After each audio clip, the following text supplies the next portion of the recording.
My dear students of level 8, hope you all are safe and sound. This is your English literature teacher Ms. Farida Ashikali from Falcon House Grammar School.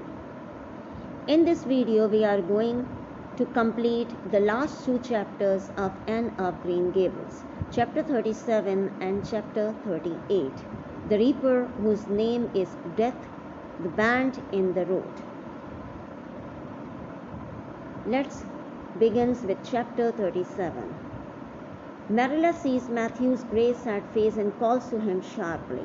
At that moment, Anne sees him collapse at the threshold of Green Gable. Marilla and try to revive him, but he dies instantly of a shock-induced heart attack. The shock came from reading a notice that Abbey Bank, where the cute bird keep all their money, has failed. For the first time, Matthew becomes the center of Avonlea's attention as friends visit and run errands for Marilla and Anne. Marilla cries with impatient sobs, but Anne cannot muster tears that first day and suffers from a dull inner ache. Marilla hears her weeping in the middle of the night and goes to comfort her in a rare moment of spoken affection. Marilla tells Anne that despite her own harsh ways, she loves Anne and cannot imagine life without her. When the pain of Matthew's death becomes less immediate, Anne finds herself enjoying her friend's company and life of Green Gables, feeling guilty. She confesses to Mrs. Allen that she is thrilled by life but feels she should not be happy because of Matthew's death. Mrs. Allen tells that Matthew would want her to be happy. She muses to Anne that in the autumn Marilla will be terribly lonely at Green Gables.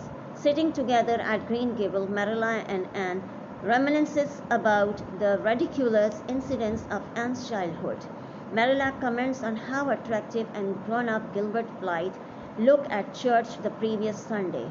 She reveals that she and Gilbert's father, John Blythe, courted when they were young, but after a fight, she was too stubborn to forgive him, and she lost him much to her regret.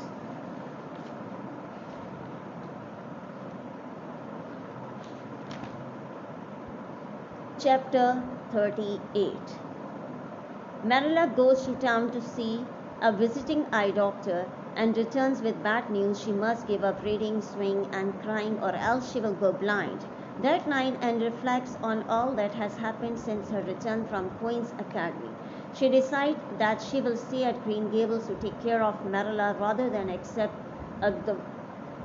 every scholarship, and once her mind is set, she finds comfort in her path of duty. A few days later, Anne learns that Marilla is considering selling Green Gables since she will be unable to maintain it alone, and tells Marilla that she will stay at Green Gables and teach at a school called Carmody since the Avonlea school past has already been assigned to Gilbert.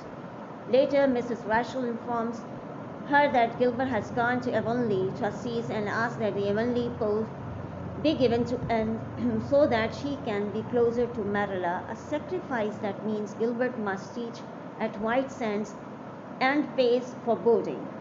Anne is elated knowing that she can live at home, comfort Marilla, and see Diana often. When she runs into Gilbert later, she breaks the tradition of silence to thank him for his generosity. She extends her hand, which he takes eagerly, and they begin the close friendship they have both wanted. I hope you all have understood these two last chapters.